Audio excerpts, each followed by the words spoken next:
Selamat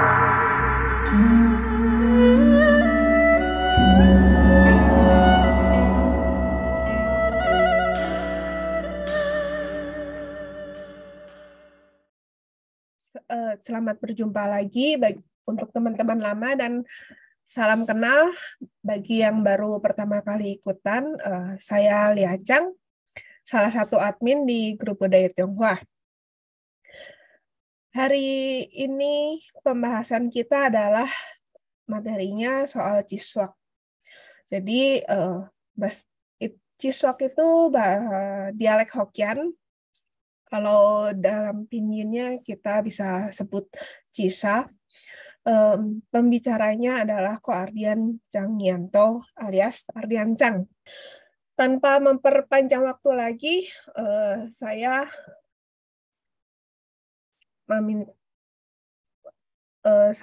hendak mulai kepada Ko Ardian Chang Yanto. Apakah sudah siap? Ya, Ko? ya. Oke. Silakan, Ko Ardian. Oke, selamat malam teman-teman semua, selamat malam Bapak-Bapak Ibu-Ibu sekalian.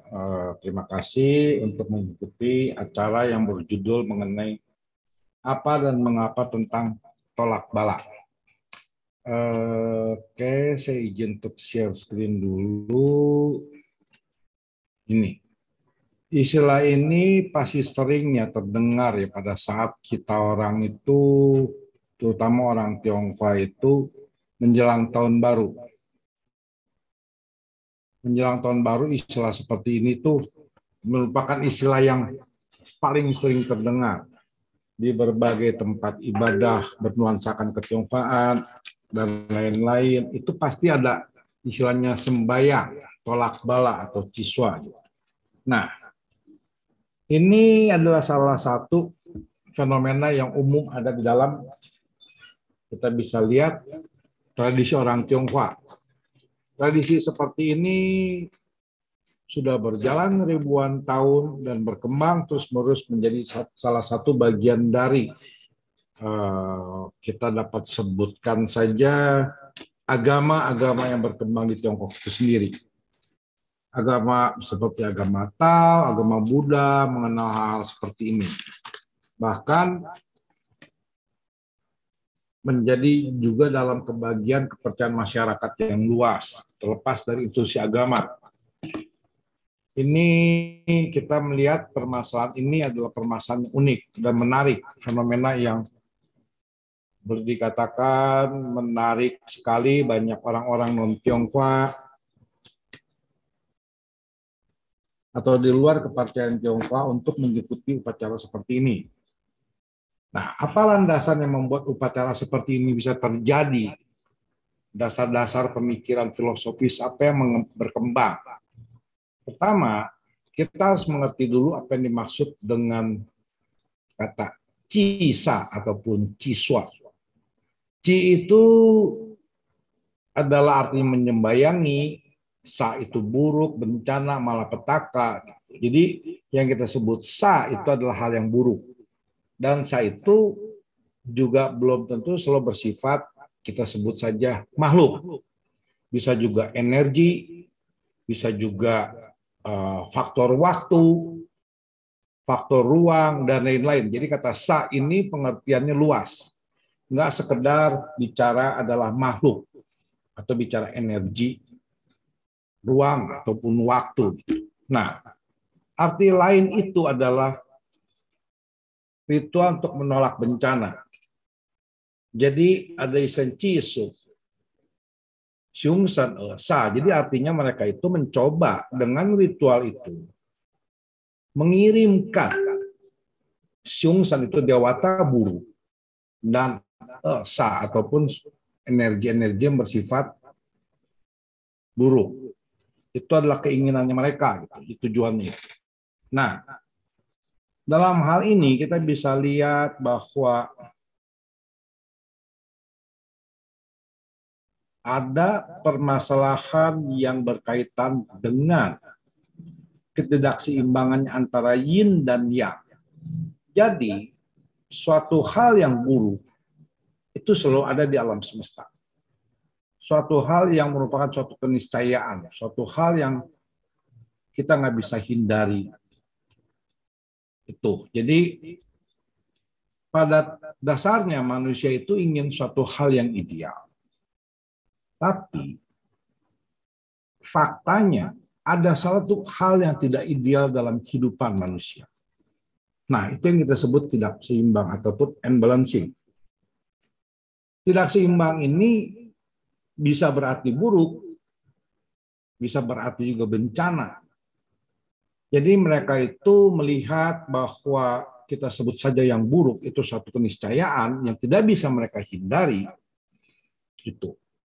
Tapi manusia itu memiliki kemampuan daya upaya berdasarkan hal-hal kita sebut saja nalar. Nah, nalar yang mereka gunakan itu tentunya bukanlah logika empirik ataupun logika positivisme, bukan. Nalar yang mereka bangun ataupun logika yang mereka bangun itu melihat bagaimana alam semesta ini dibentuk. Apa itu dasar pembentukan alam semesta? Apa itu konsep-konsep yang mendasarinya? Sehingga mereka membangun satu logika tersendiri tentang hal buruk. Ini ya kurang lebihnya intermezzonya ya. Itu. Nah, sebutan lain itu adalah namanya zisa. Kalau tadi ada qi artinya menyembayangi, yang sebutan kedua itu artinya adalah mengontrol. Bagaimana yang bersifat buruk itu bisa dikontrol sehingga tidak mempengaruhi kehidupan manusia. Jadi ciswa ataupun cisa ataupun zisa artinya adalah yang pertama menyembayangi suatu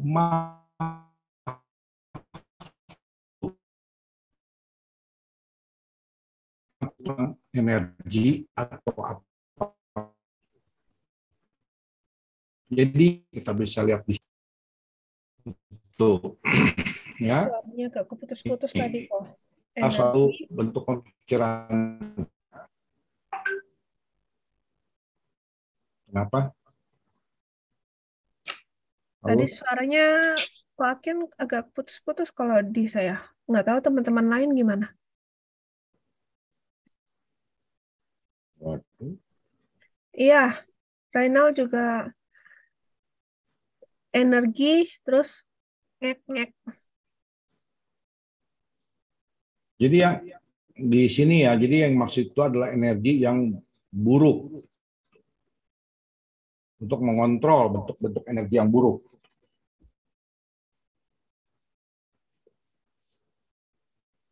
Ini, nah, kita bisa lihat bahwa kalau kita melihat pengertian menyembayangi yang buruk, menolak yang buruk, segala macam, artinya di hal-hal seperti ini kita bisa temukan di semua agama ataupun adat istiadat budaya bangsa apapun. Misalnya memberkati, untuk memberikan perlindungan, dan lain-lain. Bahkan juga mengusir yang jahat. Itu termasuk kategori jenis ciswa. Itu adalah suatu hal yang lumrah dalam peradaban dunia. Karena pada dasarnya manusia juga tidak ingin mengalami hal-hal yang buruk menimpa dirinya mereka. Sehingga mereka akan membangun satu sistem, satu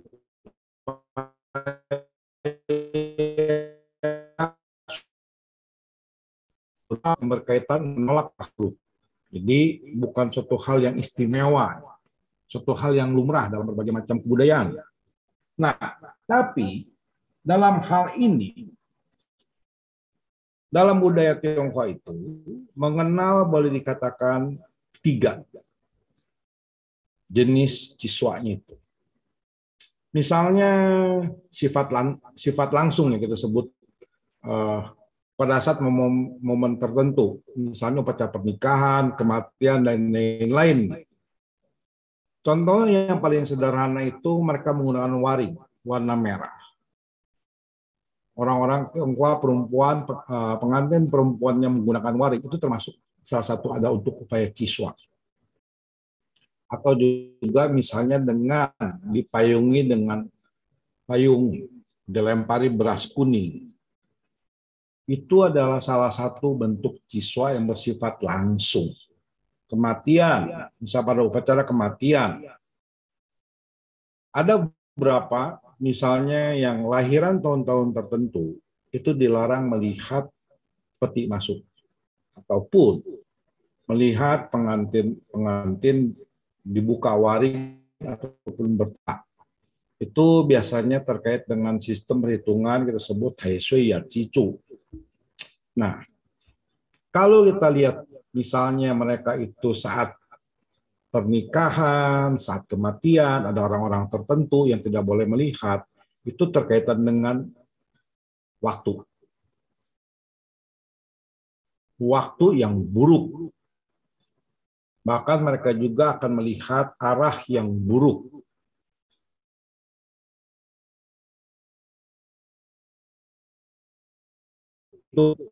Itu yang umum. Kemudian yang kedua itu adalah sifat waktu yang dihitung. Misalnya, paling sederhana, tahun kelinci itu akan buruk bagi orang yang berjam juga, jam juga, sifat waktu.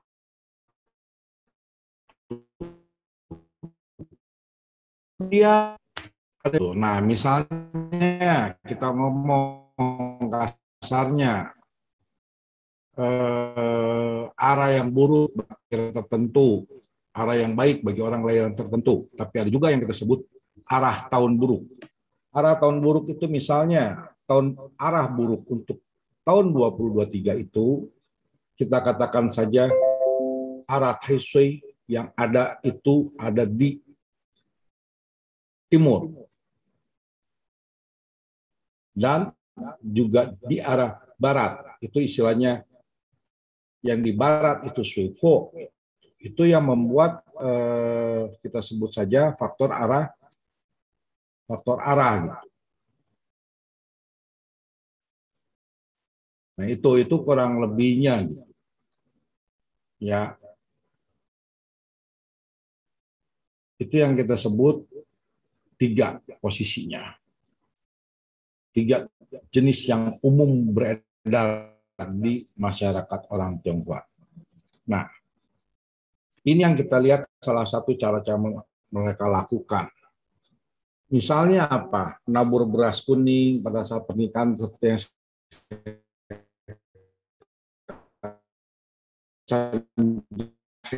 yang membuat tunjukkan walaupun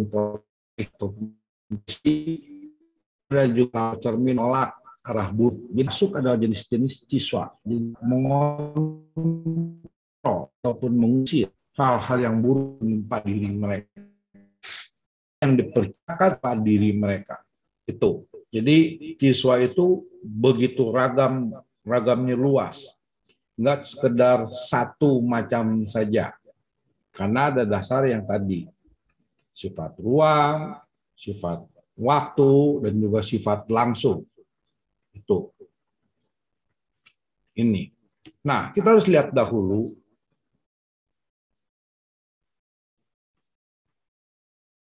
bahwa ada permasalahan kenapa bisa terjadi. Karena mereka melihat ada satu ketidakseimbangan yin dan yang ataupun kita sebut benturan. Benturan-benturan itu akan menyebabkan chi buruk timbul. Benturan-benturan itu mereka bangun berdasarkan sistem perhitungan atau kita sebut saja matematika. Nah, yang pertama itu kita bisa lihat. Kalau kita lihat itu ada permasalahannya itu adalah terkait dengan 2 faktor. Pertama itu adalah kita sebut faktor waktu, misalnya niensa itu adalah faktor tahun, yesa itu adalah faktor bulan, resa itu faktor hari, sesa itu faktor jam. Jadi chi buruk itu bisa berkaitan dengan masalah waktu. Kemudian yang kita sebut kaitan dengan tiensa dan tisa. Tiensa itu sering diartikan faktor buruk langit, tisa itu faktor buruk bumi. atau kita sebut saja ufangsa. Di situ lebih mengarah kepada arah ruang. Nah, dalam hal ini saya lebih ke arah akan melihat pola-pola yang ada. Itu. Jadi kita harus melihat pola-pola yang ada, pola-pola yang dibangun itu seperti apa. Itu. Ya.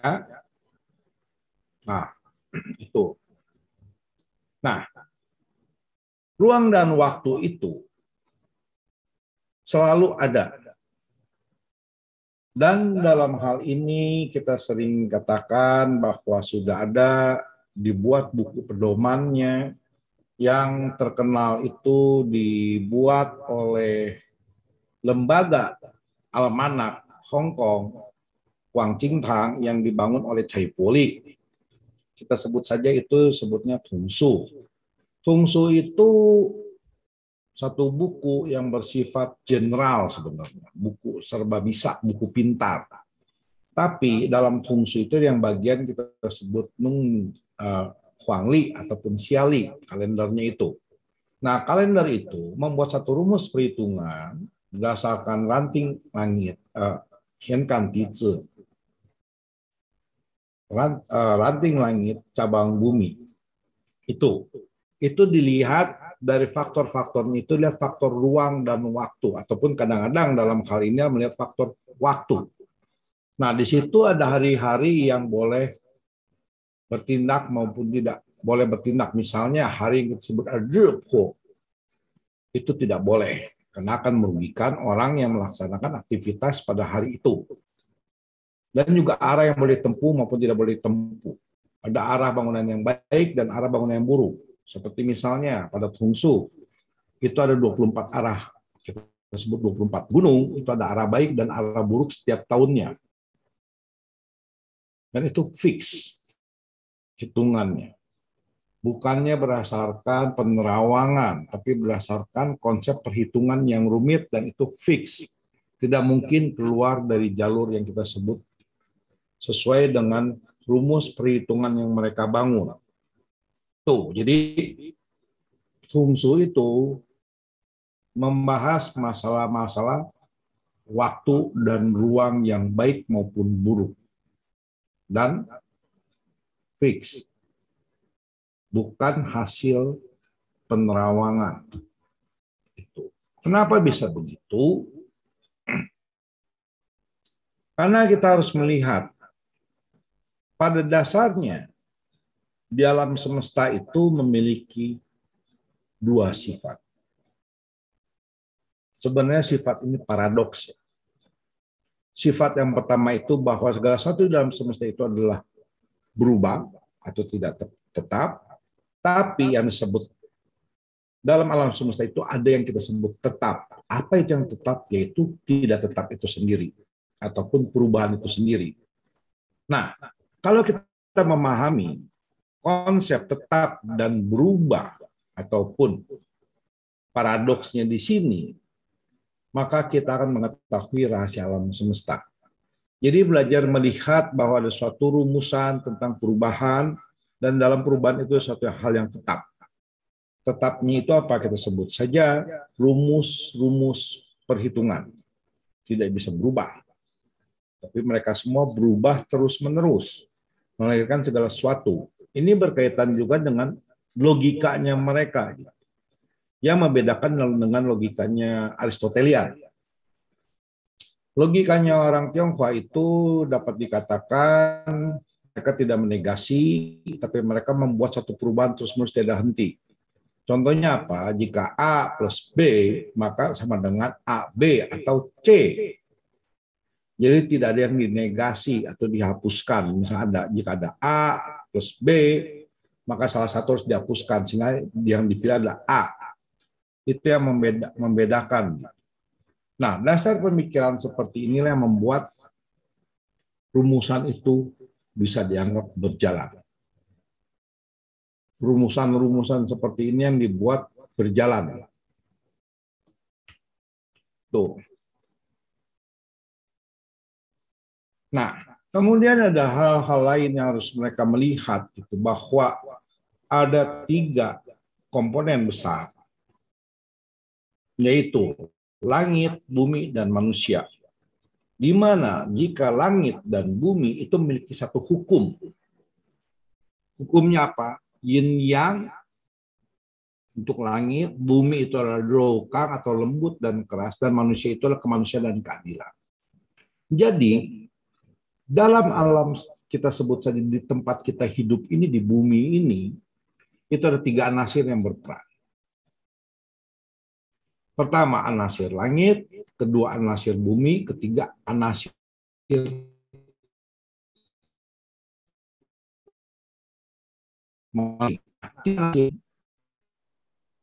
harus saling berpengaruh yang lain. Nah, hanya tujuan salah dibangun adalah membangun suatu yang disebut berkeadilan. Salah satu yang dibangun itulah berkeadilan. Itu.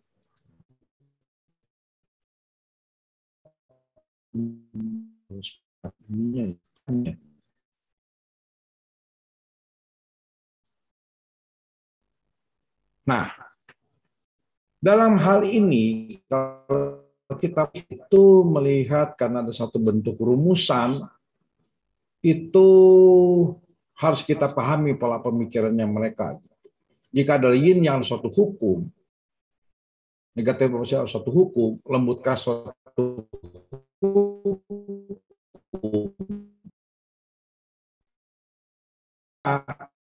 yang mereka cairkannya faktor takdir, bukan yang kita sebut faktor kehendak ilahi ataupun karma. Itu. Tapi lebih ke arah faktor waktu.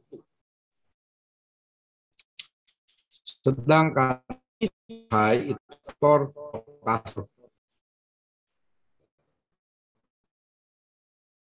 Faktor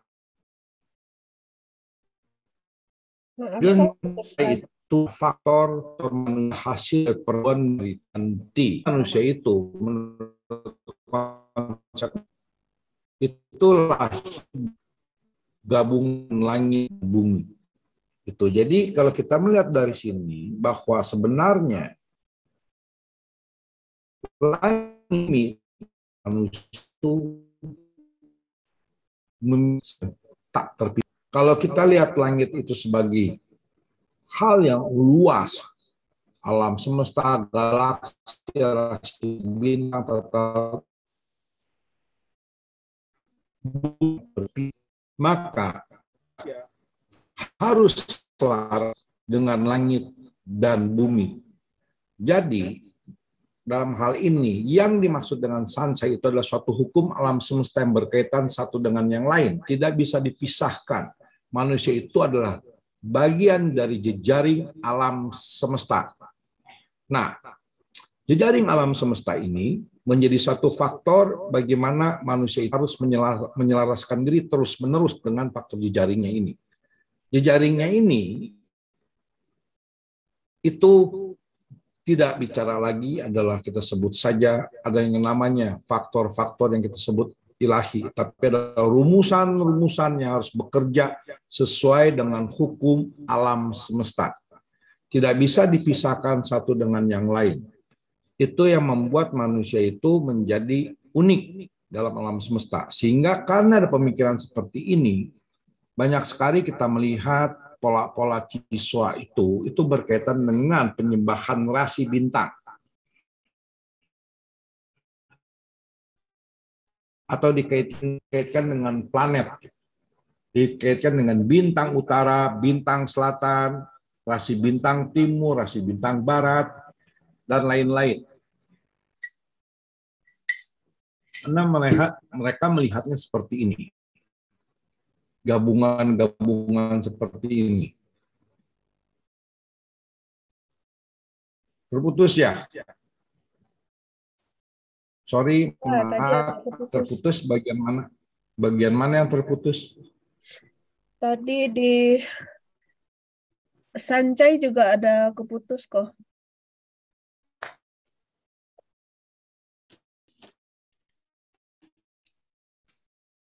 Kita lewat dulu deh ya.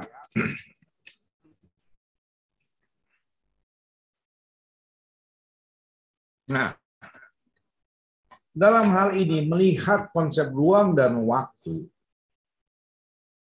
ini saya ambil dari Taoisme paling sederhana, karena jujur bicara kalau untuk siswa itu Taoisme yang paling banyak metodenya sebenarnya.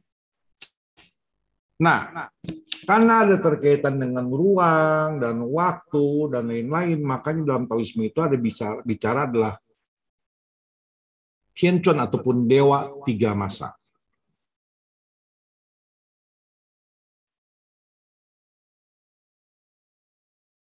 Ya, yang pertama itulah Yuan Shi Tianquan alias Tianquan yang bergerak di masa lampau.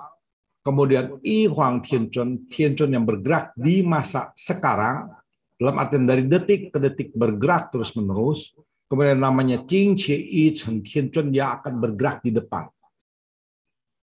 Nah, pengertian dari tiga Tianquan ini juga berkaitan dengan konsep mereka tentang waktu. Waktu selalu bergerak terus-menerus, tidak pernah berhenti. Maksud jam 3 periode yang bergerak tidak pernah terputus-putus. Jadi masa lampau, masa sekarang, dan masa akan datang itu dalam satu gerakan. Dalam satu gerakan.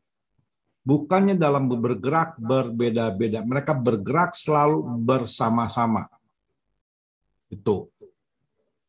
Ya, jadi yang kita sebut pergerakan itu adalah selalu bergerak bersama-sama. Selain bicara tiga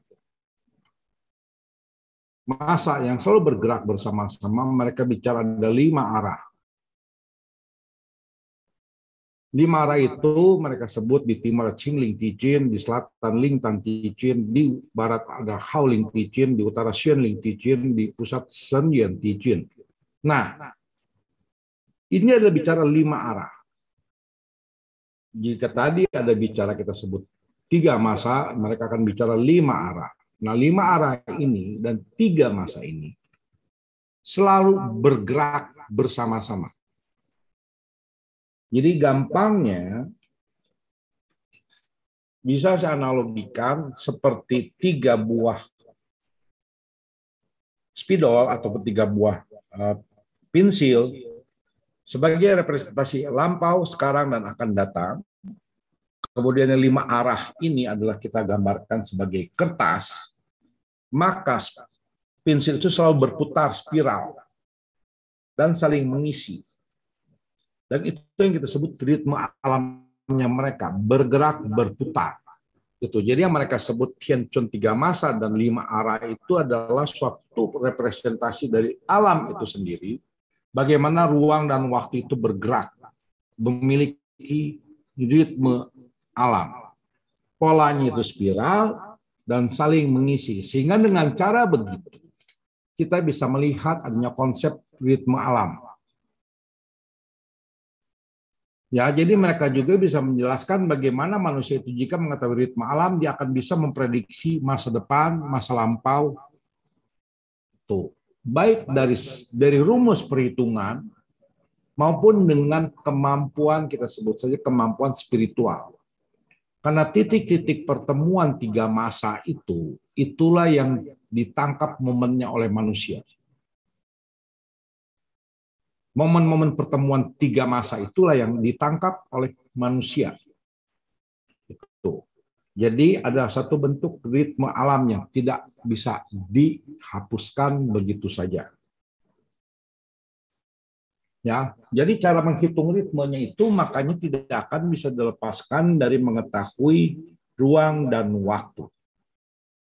Jika Anda tahu ruang dan waktu, maka ruang dan waktu juga memiliki hal-hal yang disebut saya sacred and profane, ataupun hal-hal yang bersifat ilahi, hal-hal yang bersifat duniawi. Memiliki ruang-ruang untuk kegiatan manusiawi maupun kegiatan-kegiatan yang bersifat ilahi, dan ada waktu-waktu yang dibangun untuk kegiatan ilahi maupun kegiatan duniawi. Nah, di sini yang harus kita lihat bahwa untuk menjalankan ritme alam yang telah dihitung itu, jika waktu dan ruang digabung, harus memiliki nilai ataupun isi. Itulah salah satu metode yang mereka bangun untuk tolak bala. Tuh. Jadi cara menghitungnya apa sih? Nah, setelah ada rumusan alamnya, secara gampangnya, mereka itu adalah yin yang, negatif positif, 5 unsur yang kemudian menjadi turunan yang kita sebut kanzi atau tian kan ti. Jadi dasar awal pertama itu adalah yin yang itu sendiri, kemudian using 5 unsur, bergerak bergabung memiliki yang kita sebut adalah tian kan ti. Nah, itu yang menjadi satu polanya mereka. Bahkan dalam kategori 3 kategori ilmu ramal yang mereka gunakan seperti Xiang, Ming, ataupun Pu, yang sering saya artikan Xiang itu adalah ilmu melihat bentuk, entah bentuk raut muka, entah bentuk nama, entah bentuk rumah, entah bentuk tubuh, entah bentuk garis tangan, entah dalam struktur tubuh, ataupun struktur yang diterima dalam bentuk nama misalnya. Itu adalah kategori Xiang ataupun bentuk termasuk Feng Shui atau kita sebut geomansi. Kemudian yang kedua itu adalah kita sebut saja Ming. Ming sering saya artikan sebagai pembentukan peta nasib atau Ming Han. Nah, itu dilihat dari faktor jam, hari, bulan, tahun. Membuat pemprediksian dari lahir atau disebut yin yang bergerak sampai akhir.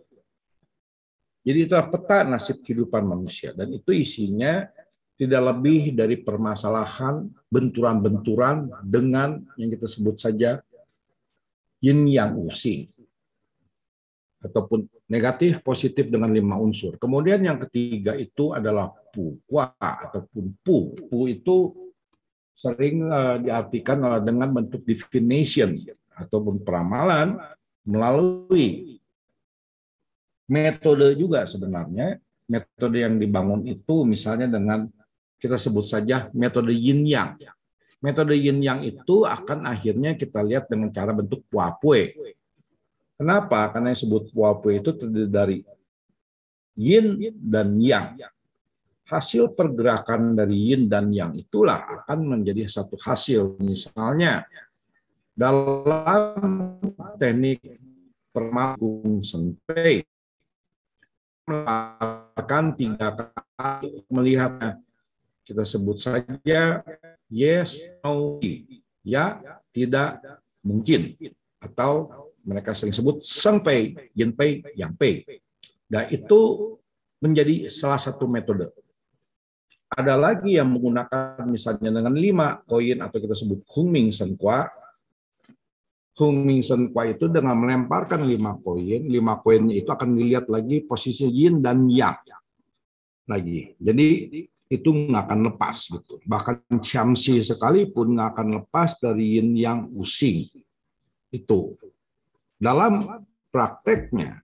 Untuk kita sebut saja Shamsi itu ada yang jumlahnya 10 kali 12 atau Tian kan dengan Tizi digabung menjadi 120, satu siklus kehidupan manusia.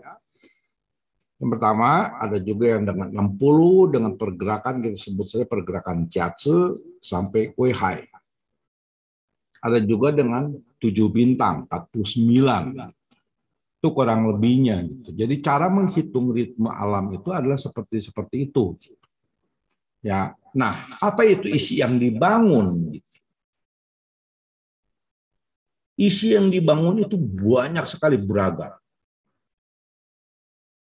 Misalnya apa? Suka tidak suka, kambing hitam itu adalah berasal dari kebiasaan tradisi Yahudi untuk sembahyang kepada Azarel kalau tidak salah. Jadi nilai atau kondisi itu adalah bicara kurban. Jadi banyak orang suka melakukan ritual dengan kurban, itu sebenarnya salah satu bentuk siswa. Kurban yang umum paling sederhana, misalnya jika Anda terkena macan putih, maka Anda harus mengorbankan darah Anda. Itu kurban. Jadi isi yang bergerak untuk mengatasi hal-hal seperti itu. Bisa dengan doa, bisa dengan persembahan, tarian, pujian, tindakan, ataupun perangkat-perangkat yang berkaitan dengan kekuatan-kekuatan magis. Kita artikan seperti itu aja dulu. Ya, perangkat-perangkat itu memang tidak selalu berkaitan dengan kekuatan magis. Tapi itulah isi yang harus dibangun gitu. Jadi siswa itu akan sangat beragam sekali, lihat dari sini.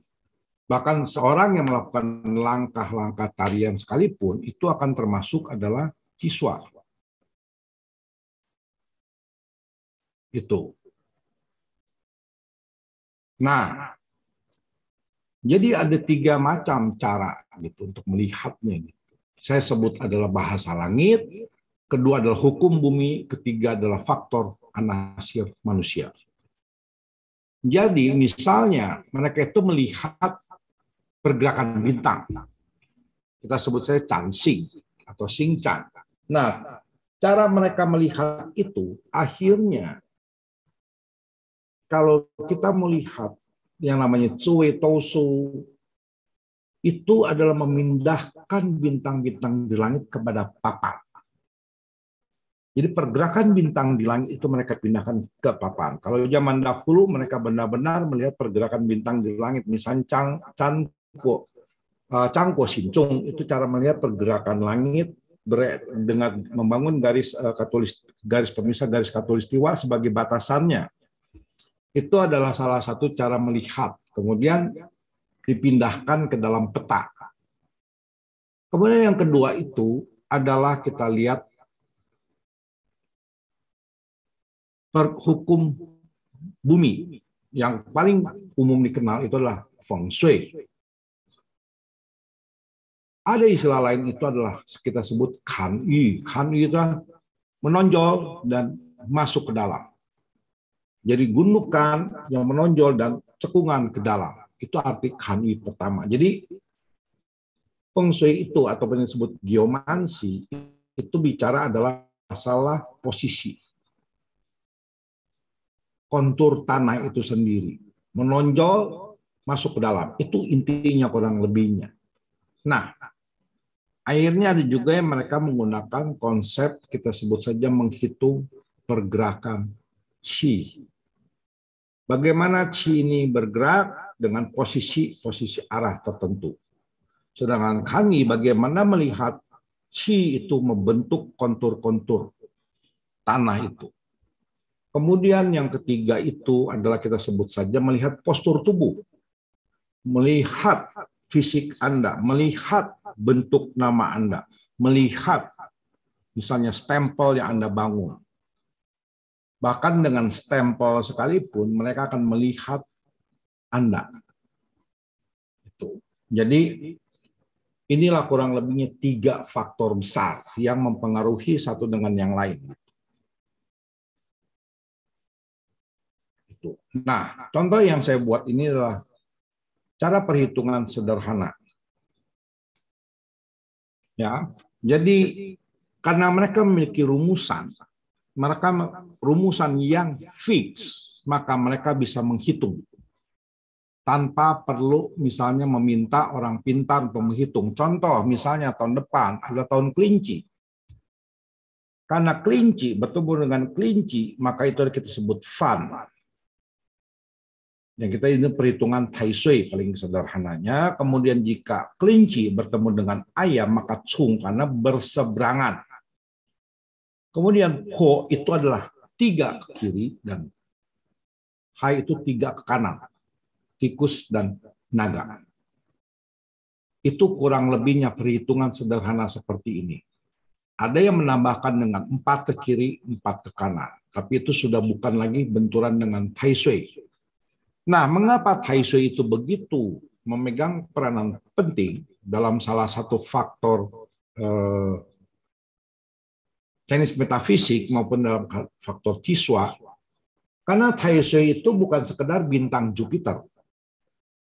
Tai Sui itu adalah bintang penguasa manusia. Bintang yang menjadi simbol kekuasaan. Jika Anda berbenturan dengan bintang kekuasaan itu, maka Anda mengalami masalah. Jadi bagi mereka Taisui itu bukan sekedar planet Jupiter yang bergerak 11,6 tahun sekali, bukan. Mereka melihat Taisui itu adalah sebagai bintang yang berkuasa atas seluruh kehidupan manusia. Makanya kita sebut ada namanya Penming Taisui. Taisui yang berkuasa atas diri kita. Dan itu semua tidak boleh Anda langgar. Itu. Ya. Nah, kemudian kita lihat bagaimana mereka membangun isinya dalam kiswahnya itu berdasarkan rumus-rumus perhitungan. Paling sederhana yang paling banyak dibangun itu adalah kita sebut saja Lito ataupun penghormatan bintang utara. Atau mereka sebut kadang-kadang Lito, Paito, dan lain-lain. Di mana sebenarnya 24 bentuk penolakan bencana yang dibangun. Dengan melihat ada 9 bintang yang mempengaruhi kehidupan manusia. Bintang-bintang itu yang harus kita jaga. Makanya mereka itu kalau kita melihat bagaimana cara mereka membangun Lito itu, pastinya mereka menggunakan beras. Beras itu adalah representasi dari bintang-bintang yang di langit sebenarnya. Tuh. Kemudian mereka taruh rentera di tengahnya itu representasi dari bintang yang paling cerah dalam diri Anda. Itulah bintang pelindung Anda. Itu salah satunya. Kemudian ada lagi yang kita sering lihat itu menggunakan badan pengganti ataupun hisen. Misalnya Chauren atau Kuan Hei. Kuan Hei itu lebih ke arah menuliskan satu syair dengan nama orang yang bermasalah itu, mereka tempel di tembok. Itu. Jadi banyak sekali gitu. Cara lainnya adalah lentera atau kita sebut janteng. Itu ada banyak macam, ada sekitar 9 kalau tidak salah atau 12 untuk pola rasi bintang ataupun pola-pola pergerakan bintang. Kemudian ada lagi yang unik, itu bicara buku 3 kehidupan. Buku 3 kehidupan itu adalah memprediksi bagaimana kehidupan Anda sebelumnya, sebelum Anda lahir menjadi manusia. Hal-hal apa yang Anda langgar pada masa lampau sebelum Anda hidup, sehingga menyebabkan permasalahan Anda. Nah, itu mereka akan melihat, menghitung dari tanggal lahir Anda, menetapkan apa yang harus Anda lakukan. Kemudian yang keempat itu yang paling sering dilakukan Taisui atau istilahnya menaruh dewa Taisui itu agar bisa harmonis dengan Anda. Yang lainnya itu misalnya Can Taohua, misalnya ada orang tanggal lahirnya itu misalnya di pilar hari ataupun di pilar jam ada namanya Taohua, ataupun pada saat pergerakan gini ada Taohua, itu biasanya dipotong Taohuanya jika mereka sudah menikah. Itu. Ataupun misalnya anak kecil yang lahir dengan kita sebut aja kuansanya itu dengan panah jenderal, maka akan ada ritual untuk memotong itu panah jenderal atau mematahkan panah dan busur jenderal. Atau dengan ritual memasangkan tameng, itu dengan badan pengganti. Itu kurang lebihnya. Jadi ada beberapa pola-polanya yang itu. Nah, kita bisa lihat bahwa ada tahun-tahun yang berkaitan dengan manusia. Kita sebut saja misalnya untuk yang Taisui. Kemudian misalnya untuk 4 forsa. Yang tadi yang dilakukan misalnya dengan 4 forsa itu adalah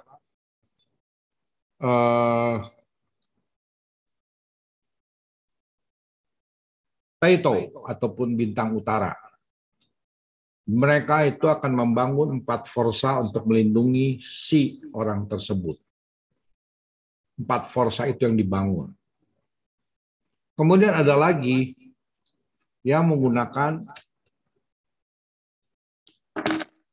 permainan bendera 5 arah yang dirubah terus-menerus. Berdasarkan unsur apa yang bergerak dalam kehidupan dirinya. Itu yang digeser terus-menerus. Misalnya, tahunnya Anda itu adalah faktor api yang kuat, maka apa yang harus Anda lakukan? Berikan air atau apa? Itu. Jadi ini salah satu pola yang lainnya. Dengan kita sebut saja pergerakan bendera 5 warna.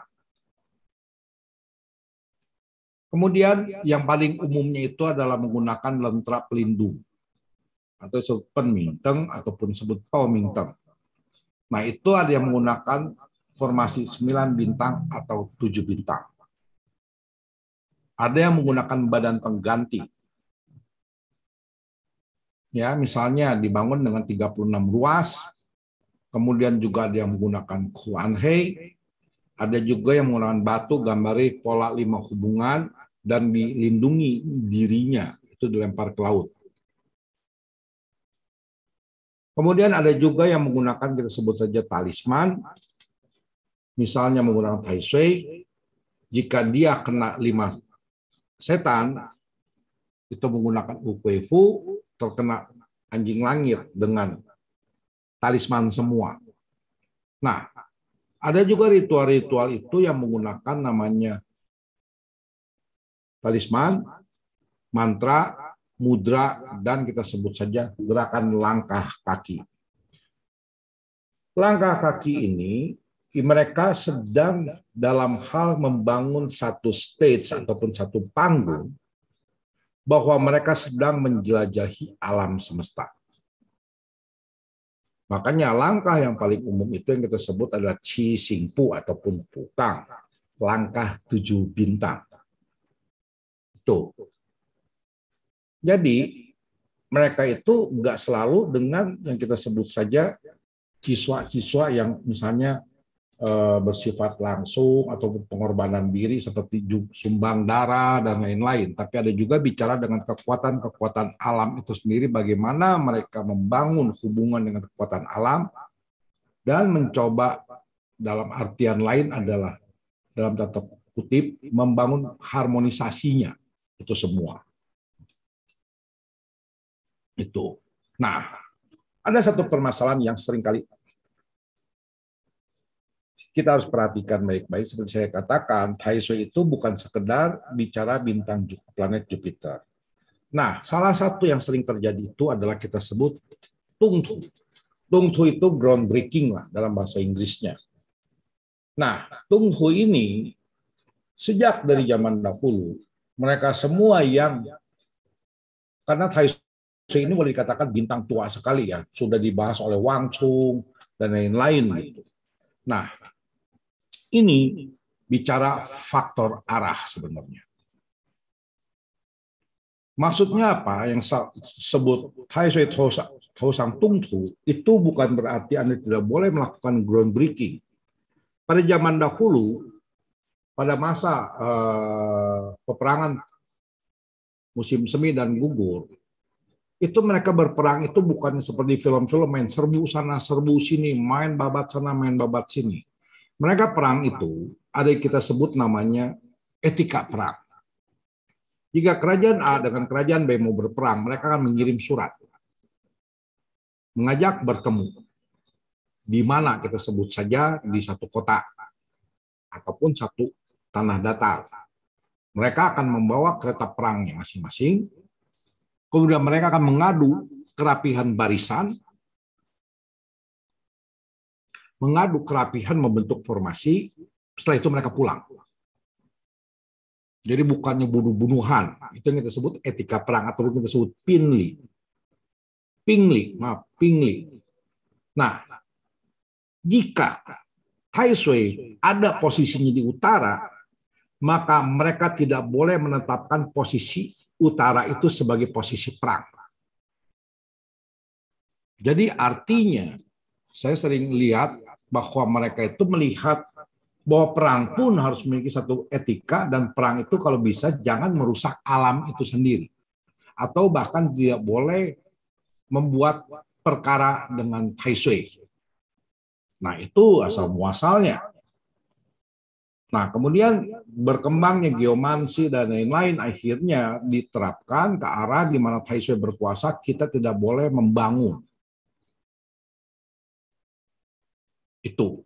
Jadi pada awalnya adalah untuk menghindari perang di lokasi-lokasi tertentu. Istilahnya adalah memberikan nafas bagi alam untuk rehabilitasi alam itu sendiri. Jadi Tai Sui, Hou Sang Kung Fu itu lebih ke arah untuk memberikan nafas kepada alam itu sendiri. Kemudian ada satu permasalahan gitu, bahwa apa yang disebut 5 berkah atau 5 kebahagiaan itu zaman sekarang itu bicara rezeki, kekuasaan, panjang umur, kesenangan atau anak, dan kelima itu kekayaan. Nah, pada zaman dahulu mereka membangun satu sistem itu bicara membangun 5 kebahagiaan juga. Kebahagiaan yang dibangun itu bukan bicara permasalahan-permasalahan materi saja. Jadi, apa yang mereka lakukan untuk siswa dan lain-lain itu lebih ke arah untuk membangun kebahagiaan seperti ini. Pertama itu panjang umur, kedua berkecukupan atau makmur, ketiga itu sehat dan tenang, keempat itu berbudi baik, kelima itu meninggal dengan tenang. Jadi, siswa itu sebenarnya memiliki tujuan-tujuan yang salah satunya itu adalah berbudi baik. Membangun budi baik. Bukan sekedar untuk bicara hal-hal seperti ini. Itu. Nah, ada satu hal itu adalah dalam Qianxian Pai itu dikatakan semua isi dari siswa itu harus memiliki penopang. Penopangnya apa? Pertobatan. Mengubah diri, beramal, dan beribadat. Sehingga kalau kita memperhatikan baik-baik, ritual-ritual siswanya orang-orang Tionghoa itu pastinya mengandung Chan Hui Wen ataupun surat pertobatan. Jadi apapun ritual yang Anda lakukan, misalnya dengan baca Pei Tou Ching, entah dengan baca Kuan Ching, entah dengan baca Isu Pao Ching, itu ada bicara pertobatan. Baru dalam hal, kalau kita memperhatikan baik-baik komponen ritualnya mereka, kedua itu adalah bicara mengubah. 3 bicara amal, keempat baru bicara ibadah. Karena itu, dalam banyak ritualnya mereka, perlindungan kepada misalnya Triratana Buddha atau perlindungan kepada Sanxing itu ditaruh paling belakang. Bukan taruh paling depan. Itulah pola dasar yang menjadi pilar-pilarnya mereka.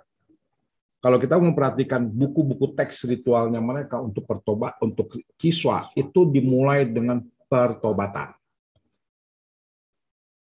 Baru ada cerita mengubah diri, baru cerita beramal, baru cerita dapat perlindungan.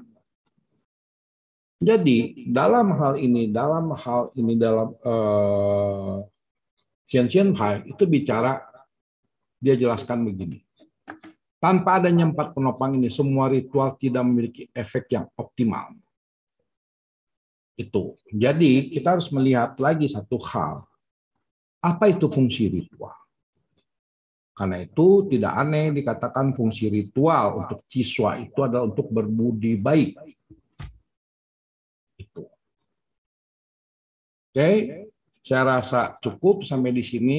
Waktu dan tempat saya kembalikan lagi kepada MC. Terima kasih. Oke, terima kasih Clartian atas pemaparannya. Tadi di awal lupa cerita bahwa kalau ngelihat poster malam ini ada lungker itu sebenarnya terinspirasi dari Santai Tianchun yang tadi Guardian sebut. Karena sebenarnya materi ini bukan pertama kali dibawakan, jadi sempat udah pernah nyatet, jadi inspirasinya dari sana. Tadi materinya cukup banyak ya, jadi kalau kayaknya dan teman-teman juga cukup banyak yang ikut dari awal. Jadi kalau misalnya sudah ada pertanyaan, silahkan angkat tangan gitu, ditanyakan langsung, atau juga boleh diketik di chat, nanti akan dibacakan.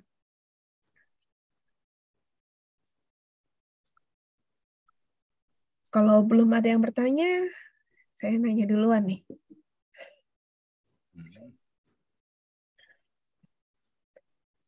Belum ada ya?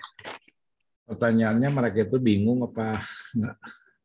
Jangan-jangan pada bingung. Mungkin karena juga ini banyak yang baru pertama kali ikutan, mungkin emang bisa jadi bingung. Karena informasi yang begitu banyak dan mungkin baru pertama kali dengar. Di sini kayaknya ada yang teman-teman belajar pace nih. Tadi soal niansa, yuesa, resa, sesah, ada keingatan sesuatu nggak?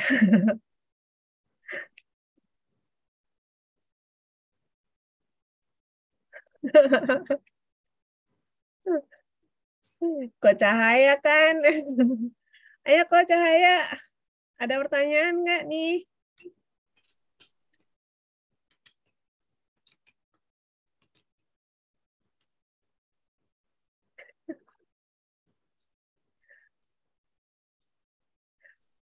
Kok, jadi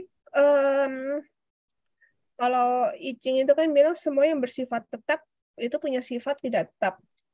Tapi apakah rumusnya itu tetap? Jadi karena kan bumi juga mengalami perubahan-perubahan, apakah ada kemungkinan suatu saat atau bahkan mungkin saat ini sebenarnya rumusnya itu sendiri udah mulai ada perubahan-perubahan begitu? Gini, kita harus lihat dulu satu hal ya, bahwa rumus yang mereka bangun itu bukanlah suatu bentuk keniscayaan. Mereka itu juga bicara perubahan. Contohnya gini, kalau kita melihat ya sejarah perkembangannya ilmu ramal di Tiongkok itu namanya Chen Wei. Chen Wei itu lebih ke arah nubuat. Dalam artian istilah dari tetangga, saya gunakan istilah nubuat. Nubuatnya itu berdasarkan misalnya, contoh yang paling sederhana itu adalah kenapa ada cerita sih, entah benar apa enggak, tapi itu salah satu faktor dari yang kita sebut Chen Wei itu.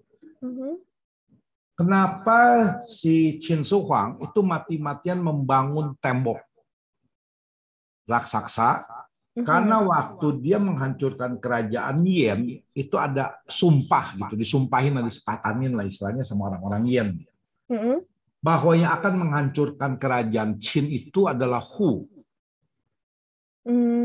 Nah, Hu itu dalam pengertiannya zaman dulu itu adalah orang-orang barbar, orang-orang suku Hu di utara. Nah, apa sangka ternyata yang meruntuhkan dinasti Qin adalah Hu Hai. Itu salah satu bentuk Chen Wei. Kemudian pada saat perkembangan misalnya kita sebut Zhou-Yin, aliran filsafat Yin Yang, itu bicara 5 kebajikan, 5 periode dengan 5 unsur. Misalnya dinasti Han itu adalah unsurnya unsur hitam, air. Kemudian kalau kita lihat dalam cerita Sangkok, si Chang Chiao itu kan ingin meruntuhkan dinasti Han yang air dengan menggantikan, kita sebut saja dinasti kayu warna biru. Itu salah satunya gitu. Jadi kemudian ada satu hal lagi. Kayu terlahir dari air, jadi dengan demikian juga melemahkan air ya kok ya? Ya, kurang lebihnya seperti itulah. Itu. Jadi ada permainan-permainan, seperti saya bilang permainan 5 unsur. Nah itu kemudian mereka juga bicara ada namanya anomali. Gimana? Tapi karena ilmu ramal ini sering dikaitkan dengan perjalanan nasib seseorang, perjalanan nasib seseorang itu pastinya mungkin ada diatur oleh kekuatan yang kodrati atau kekuatan yang ilahi, sehingga seringkali dikatakan faktor Tuhan. Faktor dewa, faktor Tuhan. Faktor karma gitu. Nah, padahal bagi mereka yang benar-benar mempelajari rumus-rumus seperti itu adalah anomali.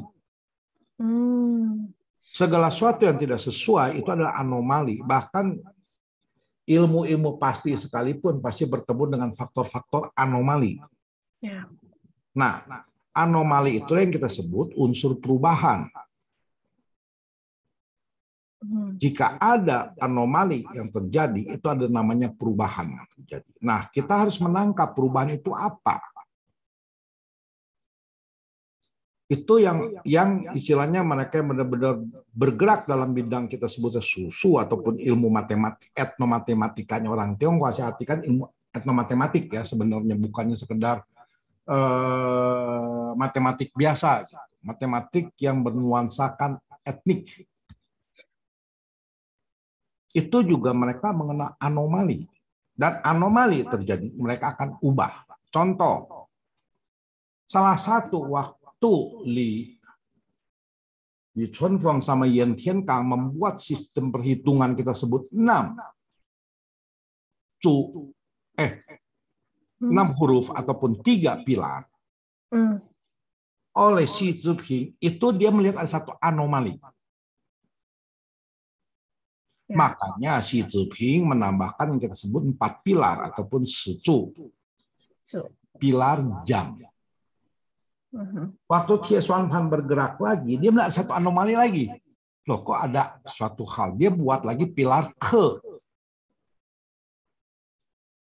Ya, jadi mereka juga bukan akhirnya bilang bahwa ini faktor X, faktor apa, bukan. Mereka harus melihat anomali dan akan melihat permasalahan anomalinya itu di mana.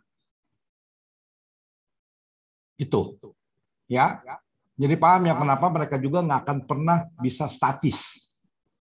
Oke, terima kasih. Perubahan. Terus ada yang mau bertanya? Sama-sama. Ini ada pertanyaan dari Kak Alita. Saya udah kebiasaan manggil Kak Alita. Bahaya hukum, bahaya ciong, bahaya rusak, dan bahaya luka tolong diperjelas. Makasih. Ini kita harus lihat dulu dari istilah bahasa Mandarinnya ya. Karena orang itu waktu sebut ciong, itu dia harus tahu gitu. Apa yang maksud ciong itu sendiri gitu. Jadi saya buka lagi mengenai ini. Nah ini ya, ini yang paling sering gitu. Sebenarnya itu ada bicara fun, pelanggaran. Yang ciong itu adalah yang berseberangan. Jadi kita lihat dulu kalau ada fun ataupun sing atau jadi melanggar. Contohnya gini, tahun kelinci, tahun depan kan tahun kelinci. Orang yang siok kelinci akan melanggar, gampangnya. Kelincinya itu sendiri. Nah, yang ciong itu ada yang berseberangan. Atau kalau kita buka jam dinding, gitu istilahnya, 12 dengan 6 itu kita sebut namanya cung. 12 ketemu dengan 12 itu namanya fan. Kalau 12 ketemu sama 6 itu berarti namanya cung. Kemudian kalau 12 ketemu namanya 3 itu artinya ho. Ketemunya itu yang 3 yang lain itulah hai. Itu yang istilah itu gitu. Jadi sebenarnya lebih ke arah pelanggaran, tidak kesesuaian karena sudutnya gampangnya 90 derajat. Itu yang pertama gitu. Jadi kita lihat dulu dari situ gitu. Nah, banyak sekali pemikiran kalau po itu dengan hai itu yang kita lihat misalnya ya kan. Po itu lebih kaitan kepada materi ataupun hubungan relasi dengan luar. Hai itu lebih ke arah dengan diri. Itu. Kalau Fan itu boleh dibilang hampir semua yang mengalami hubungan diri maupun hubungan luar itu rusak. Kemudian kalau misalnya Chung itu dia akan terkena bencana tidak berhenti-henti. Itu kurang lebihnya. Tapi ada cara perhitungan Tai Sui yang lainnya itu yang berkaitan bukan dengan pilar tahun. Kita sebut saja Tai Sui dengan pergerakan pilar Taiyuan ataupun periode 10 tahunan. Itu kurang lebihnya sih itu. Ya Bu ya. Terima kasih pertanyaannya. Oke, gimana Kalita?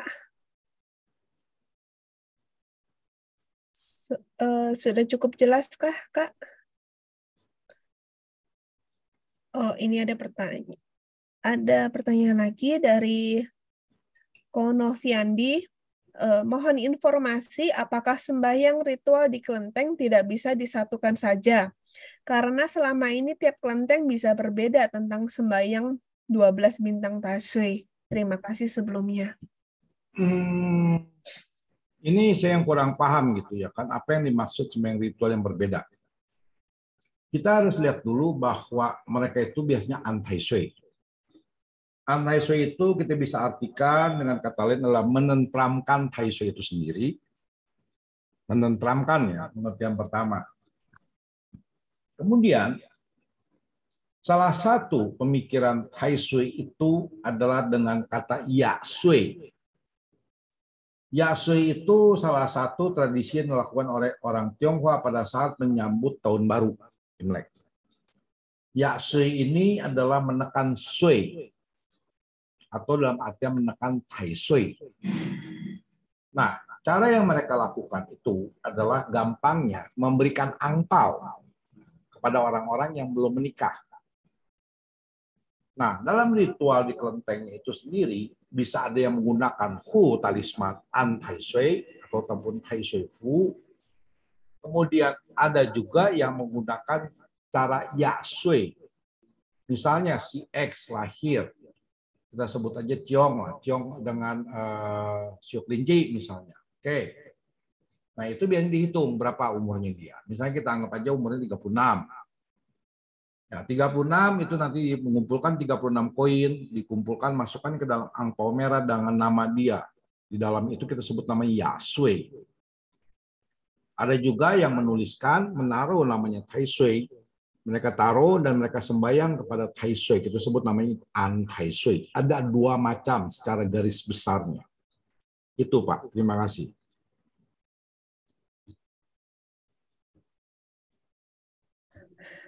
Dari Noviandi tadi tambahan, yang dimaksud adalah sembahyang kias bintang 5 setan macan putih pintu perkabungan. Selama ini ada 2 versi sio mana yang terkena bintang tersebut gitu. Jadi kalau di luar itu kalau ngelihat apa namanya perhitungan antara kelenteng satu sama kelenteng lain gitu, ada perbedaan mana yang kena 5 setan, mana yang kena macan putih begitu maksudnya. Oh ya. Ya, kalau saya sendiri sih dasarnya dari Cai Poli aja. Saya tetap dasarnya dari Cai Poli. Kenapa? Karena Cai Poli itu dia salah satu kantor kalender yang bertahan sampai abad 21. Jadi kita harus tahu dulu apa ini maksud kantor kalender ya. Kantor kalender itu adalah biro yang dibangun untuk memberikan masukan kepada kekaisaran tentang tahun perhitungan. Nah, perhitungan itu akan disesuaikan dengan musim tanam. Disesuaikan dengan musim misalnya panen. Itu mereka akan hitung. Itu semua itu. Nah, salah satu yang bertahan hingga runtuhnya kekaisaran itu adalah Cai Poli. Cai Poli itulah dia tiap tahun mengikuti ritual kekaisaran dia akan datang bersujud ke halaman kantor Gubjen Hong Kong, memberikan buku ini sebagai pedoman yang digunakan oleh pemerintah Hong Kong, pemerintah kolonial pada masa itu yang untuk disebarkan kepada rakyat. Jadi Hongsu itu zaman dahulu itu memang rakyat jelata boleh buat, tapi yang berhak mengedarkan itu hanya kekaisaran. Makanya akhirnya setelah runtuhnya kekaisaran itu Hongsu itu beragam macam. Yang Taiwan aja bisa puluhan jenis. Yang Hong Kong aja ada Hong Seng Tang, ada Huang Jing Tang dan lain-lain. Itu semua sebenarnya adalah biro-biro kekaisaran. Biro-biro almanak, tapi ada yang bersifat pribadi, ada yang bersifat diakui oleh kekaisaran. Nah, yang bertahan sampai hari ini yang diakui, ya istilahnya sukses gitu bertahan melalui berbagai macam gelombang, itu ada Cai Puli. Anda bisa lihat judulnya itu Huang Jing Tang. Pernah lihat dong? Fungsinya? Nah, ini nih. Saya pernah. Ya, itu Huang Jing Tang, di bawahnya pas itu Cai Puli. Nah, itu. Kemudian masalah kias 5 setan, macan putih, pintu pergabungan segala macam. Kita harus tahu dulu apa yang dimaksud dengan gampangnya macan putih. Macan putih itu bukannya sesosok macan yang ada di bumi, tapi dia adalah posisi di barat, langit barat. Nah, salah satu mengatasi mereka itu sebenarnya dalam isu Pouching. Itu dengan kita sebut saja kekuatan adikodrati, mengatasi masalah-masalah itu.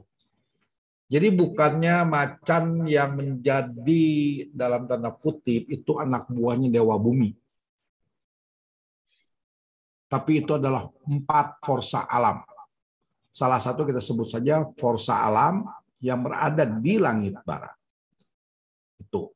Nah, ada cara kias lain, ada menggunakan talisman. Misalnya Lao Jun Teng Pai Hu. Itu salah satu caranya gitu. Jadi orang yang terkena mereka akan menggunakan talisman itu. Itu.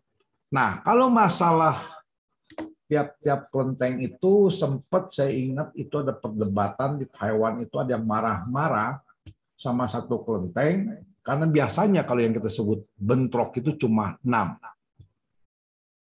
Istilahnya berkaitan dengan Tai Sui, berkaitan dengan Ukui, berkaitan dengan Pai Hu. Itu bisa sampai 10 sio. Itu rakyatnya sendiri aja bakal ngomel gitu. Kok 10 sio gitu? Ada yang 8 sio gitu. Nah, kalau kita lihat memang di Fungsu itu ada yang kena sangman dan lain-lain segala macam ya. Tapi kalau menurut saya itu nggak perlu dipikirin dulu. Pikirkan aja secara global, cukup 6 sio. Jadi yang Pian ataupun kita sebut aja Pai Hu Ukui itu adalah cuma plus 4 kiri kanan. Jadi total pun 6 dan yang plus 4 kiri kanan itu nggak begitu bahaya sebenarnya. Nggak begitu bahaya. Tapi ya kita harus sadari bahwa satu hal yang saya minta dari teman-teman itu harus menyadari, saya nggak bicara suhu ya, saya bicara kelenteng ya, tempat ibadah ya. Salah satu sumber pendanaan tempat ibadah di Tiongkok sekalipun, di Taiwan sekalipun, di Indonesia sekalipun adalah Ciswa. Ingat baik-baik Ciswa. Itu salah satu sumber pendapatannya mereka. Karena itu di Taiwan ada yang marah. Kenapa? Karena kamu kok keterlaluan sampai 10 sio. Berarti kan dia harus misalnya ada 12 orang, 10-nya harus Ciswa gitu, harus nyumbang dengan kata lain. Itu akan ada yang marah gitu. Kenapa? Karena biasanya kan cuma 6 gitu. Kok jadi 12 gitu. Ada yang 12 juga sempat, ada 12 semua kena gitu. Ada. Wah, itu lebih parah lagi, itu semua kena maki. Jadi kita lihat dari satu sisi yang lain lah, sisi yang lebih ke arah logika gitu. Bahwa kelenteng perlu dana. Dana itu didapat dari Ciswa. Jadi saya sering bilang, Anda itu Ciswa itu anggap aja beramal. Bukan untuk mendapatkan tolak bala. Dengan beramal Anda dapat perlindungan. Kita lihat bagaimana Tien Sien Pai itu membangun satu konsep tentang pilar-pilar pertobatan. Dan kalau kita lihat keseluruhan rangkaian ritual Ciswa itu pasti ada unsur pertobatan. Nggak ada Ciswa yang tidak ada pertobatan. Sebenarnya, kalau mereka menggunakan teks-teks untuk Ciswa gitu, ataupun kitab-kitab untuk Ciswa.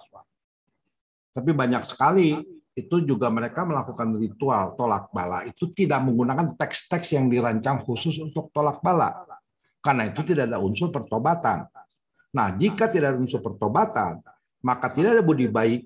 Jika tidak ada budi baik, maka semua tadi katakan ritual itu tidak berguna. Ya.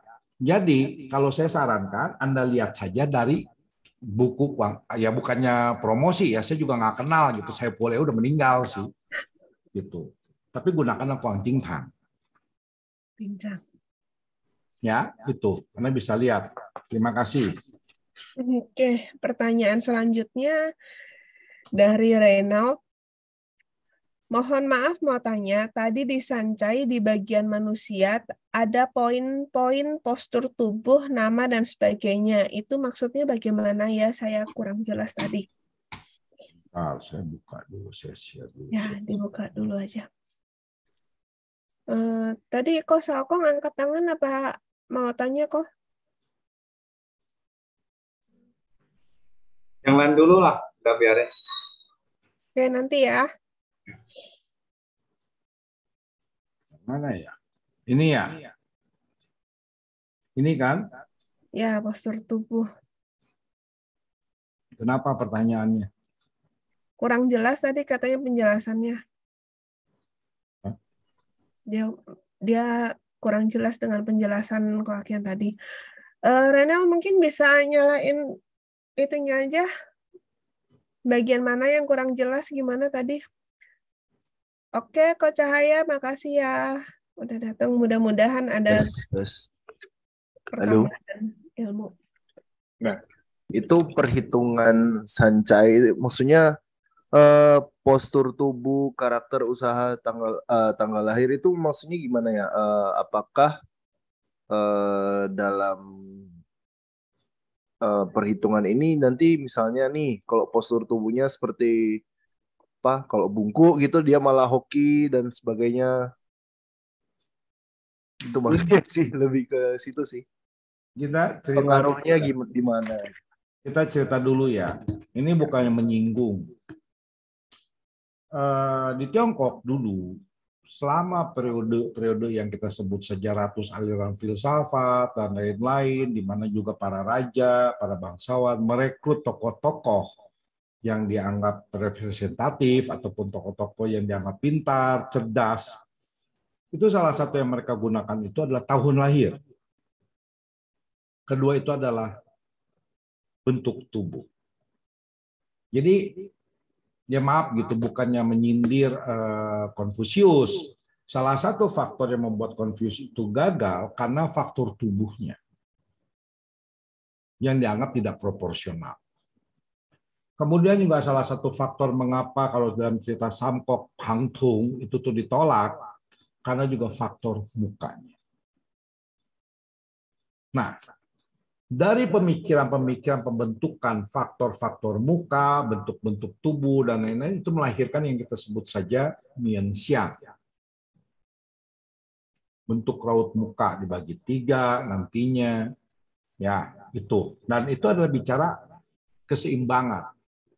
Jadi bagi mereka, jika kuping tinggi sebelah, mulut swing begini, itu tidak seimbang. Jadi postur tubuh, kita sebutnya postur muka. Kemudian bahu naik, segala macam, itu ada permasalahan. Misalnya bahu naik, kita bisa lihat bahwa itu orang stres misalnya. Tapi juga berarti membuat pola pikirnya mungkin bermasalah. Jadi postur tubuh itu berkaitan juga dengan karakter manusianya itu sendiri. Makanya mereka beranggapan manusia yang dengan postur tubuh yang sempurna, muka yang sempurna, itu adalah orang yang memiliki pola pikir sempurna. Itu tentunya belum tentu benar ya. Tapi dari situ akan mereka melihat, kita sebut saja karakter. Garis raut muka, garis tangan, postur tubuh itu adalah memiliki satu kita sebut saja yang tersembunyi. Yang tersembunyinya itu akan tampak pada saat dia mengalami masalah. Karena itu mereka menekankan bahwa postur tubuh itu harus baik. Makanya salah satu caranya misalnya ya kan pakai kacamata, buang tai lalat, bahkan ada yang mengubah garis tangan. Itu adalah salah satu cara untuk memanipulasi dalam artian lain. Karena postur tubuh ataupun bentuk tubuh yang tersembunyi di dalam garis tangan maupun dalam tai lalat itu akan mempengaruhi kehidupan. Sehingga juga akan mempengaruhi juga bagaimana dia itu dalam hal melihat menghadapi hidup, menghadapi usahanya. Dan juga contohnya itu adalah tanggal lahir. Sebenarnya tanggal lahir itu lebih dikaitkan dengan faktor Tianwen, bahasa langit. Itu. Jadi nggak cuma sekedar melihat tanggal lahir gitu, nggak cuma sekedar melihat posisi rumahnya, tapi juga melihat bentuk-bentuk tubuhnya. Itu ya, semoga paham ya.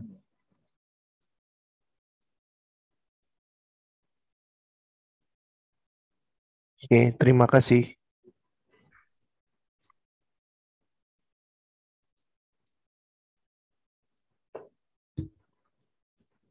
Oke. Ada lagi yang hendak bertanya? Oh, tadi Ko Sokong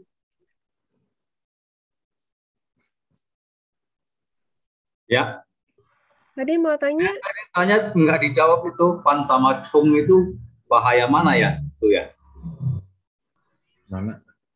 Fan sama Chung, bahayanya lebih bahayanya di mana? Maksudnya bahayanya di mana? Ya, lebih bahaya yang mana? Fan sama Chung. Dua-duanya sama-sama bahaya sebenarnya. Oh, ya. Fan maupun Chung itu sama-sama bahaya. Cuma Chung itu lebih berat karena nabrak. Tapi ya sama aja ya menurut saya ya. Cuma ujung-ujungnya itu ya harus tetap lihat tanggal lahir ya. Jauh lebih efektif sih. Ya, kalau untuk tahun lahir ya anggap aja Anda sedang menyumbang ke kelenteng, beres kan? Nggak usah ngotot harus saya itu harus ciong baru nyumbang.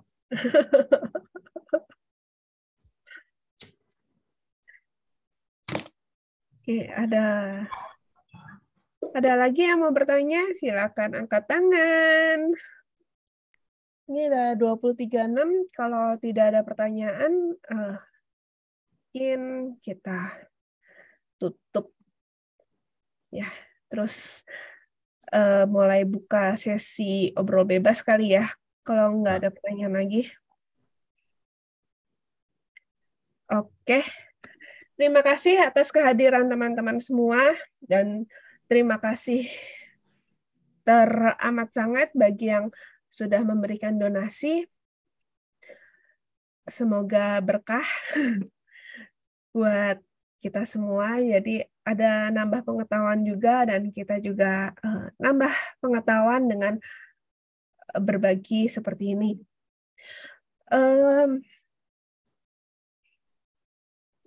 Di kemudian hari mungkin apakah sudah ada jadwal berikutnya kok? Lagi dirancang sih ya.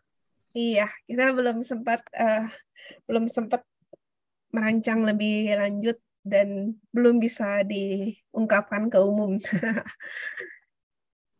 Untuk yang ingin ikutin materi-materi diskusi yang sudah berlalu, bisa dicek di channel YouTube Budaya Tionghoa, dan untuk artikel-artikel yang pernah terangkum dan pernah dibagikan dan ditulis oleh para senior-senior juga ada di websitenya Budaya Tionghoa. Jadi alamatnya www.budaya-tionghoa.net. Oke, terima kasih atas kehadiran semua. Saya ucapkan sekali lagi selamat malam dan selamat beristirahat. Buat yang masih